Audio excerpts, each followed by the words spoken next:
시청자 여러분, 안녕하십니까? 제가 사는 곳에 오늘 첫눈이 내렸는데요. 아침부터 곳곳에 사고 소식이 들려 마음이 편치 않습니다.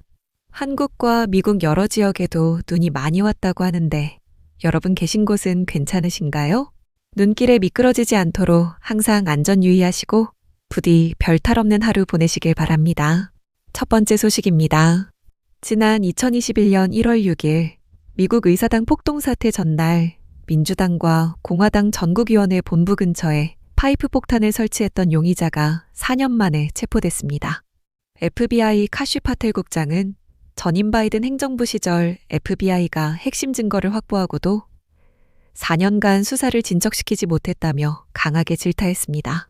파텔 국장은 용의자 체포 후 언론 인터뷰에서 이전 수사 당국이 휴대전화 위치 추적 자료 같은 기본적인 정보를 제대로 활용하지 않았다고 설명했습니다. 이는 명백한 직무 태만이거나 의도적인 과실일 수 있으며 어떤 경우라도 용납할 수 없는 일이라고 지적했습니다.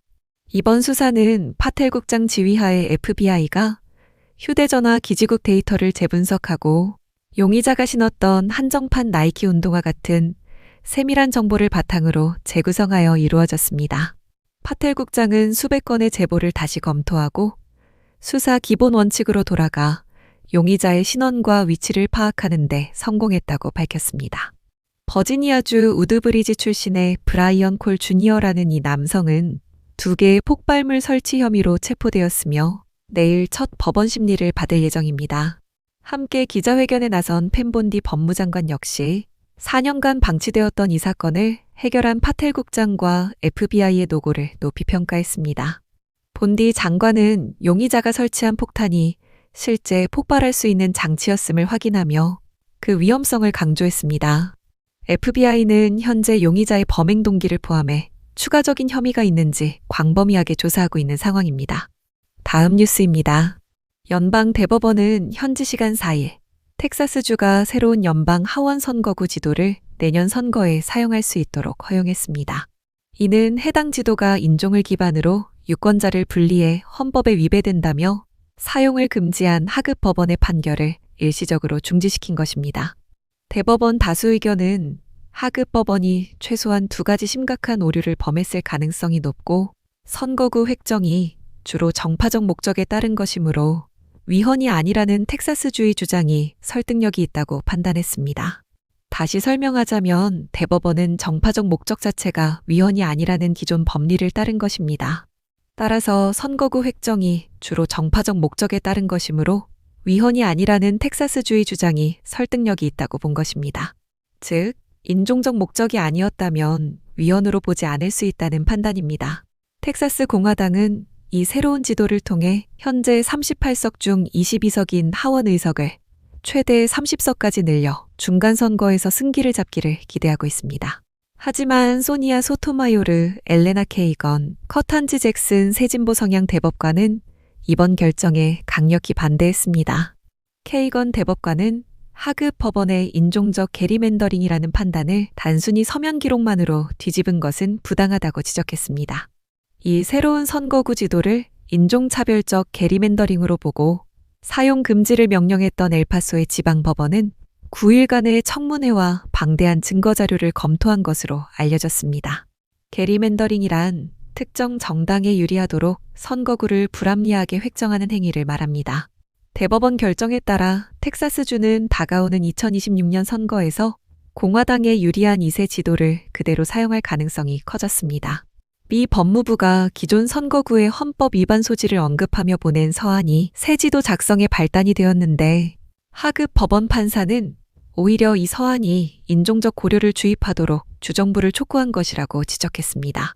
이번 결정은 현재 219대 214로 간신히 다수당 지위를 유지하고 있는 공화당의 하원 장악력 강화에 큰 도움을 줄 것으로 보입니다.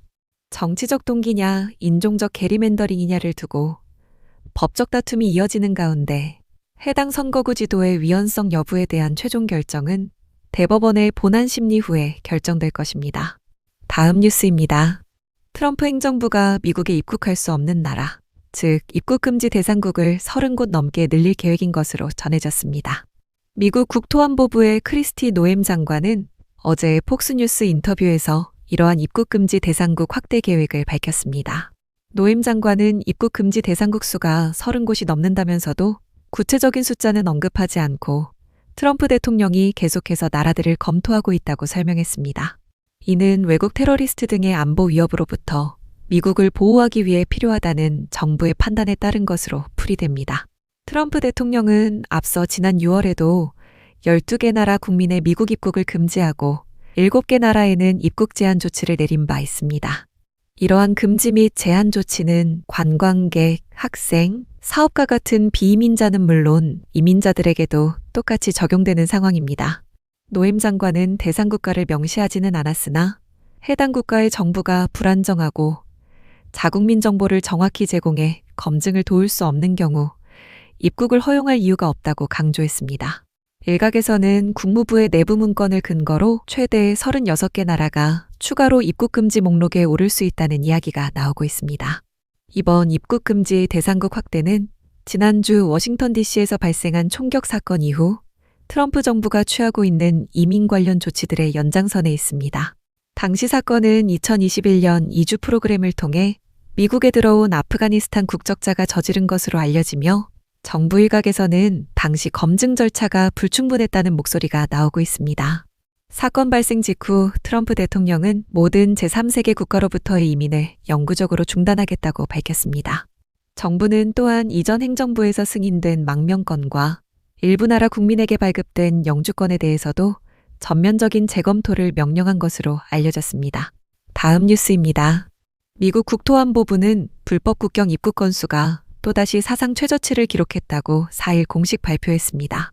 11월 미 국경세관 보호국의 총 단속 건수는 33,367건으로 10월의 기록적인 낮은 수치보다도 줄어들었습니다. 특히 회계연도 시작 이후인 10월과 11월 두 달간의 총 단속 건수는 69,940건으로 역대 최저치를 기록했던 2012년의 같은 기간보다도 28% 감소한 것입니다.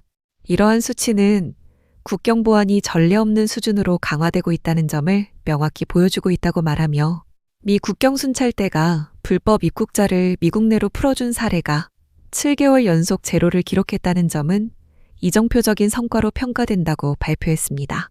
단속된 모든 인원이 법에 따라 엄격하게 처리되었다는 의미이며 이는 현대 국경 역사에서 그 유례를 찾기 힘든 대단히 중요한 기록입니다.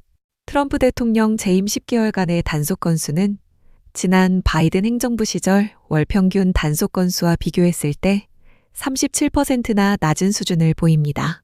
현재 남서부 국경 지역의 일평균 단속 건수는 245건으로 이는 지난 행정부의 일평균 단속 건수인 5,110건에 비해 무려 95% 줄어든 수치입니다.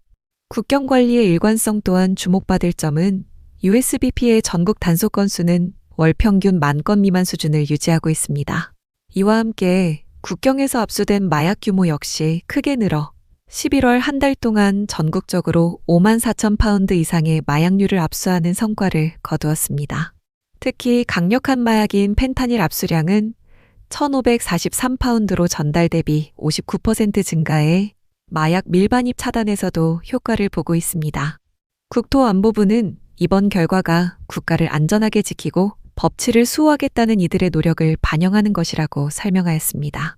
다음 뉴스입니다. 유럽연합이 일론 머스크의 X에 1억 4천만 달러, 한화 약 1,800억 원의 과징금을 부과했습니다. 유럽연합 집행위원회는 현지 시각 금요일 X가 디지털 서비스법의 투명성 의무를 위반했다는 판단을 내렸습니다. 이번 조치는 2022년 온라인 플랫폼 규제를 위해 채택된 디지털 서비스법에 따른 2년간의 조사 끝에 나온 것입니다. 집행위원회는 X의 파란색 체크 표시 디자인이 이용자를 속이는 기만적인 형태로 설계되었고 광고 데이터베이스의 투명성이 부족하며 연구자들의 공개 데이터 접근을 막은 점을 위반 사례로 들었습니다. 집행위원회 부집행위원장은 파란색 체크 표시로 이용자를 기만하고 광고 정보를 불투명하게 하며 연구자들을 배제하는 행위는 유럽연합 내 온라인에서는 설 자리가 없다고 밝혔습니다.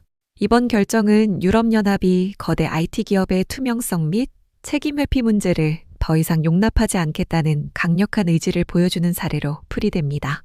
X는 이번 비준수 결정에 따라 파란색 체크 표시의 기만적 문제 해결 방안을 60일 안에, 광고 데이터베이스와 연구자 접근성 문제를 해소할 계획을 90일 안에 집행위원회에 제출해야 합니다. 만약 이 같은 비준수 결정을 이행하지 않는다면 추가적인 주기적 과징금이 부과될 수 있어 X는 상당한 압박을 받고 있는 상황입니다.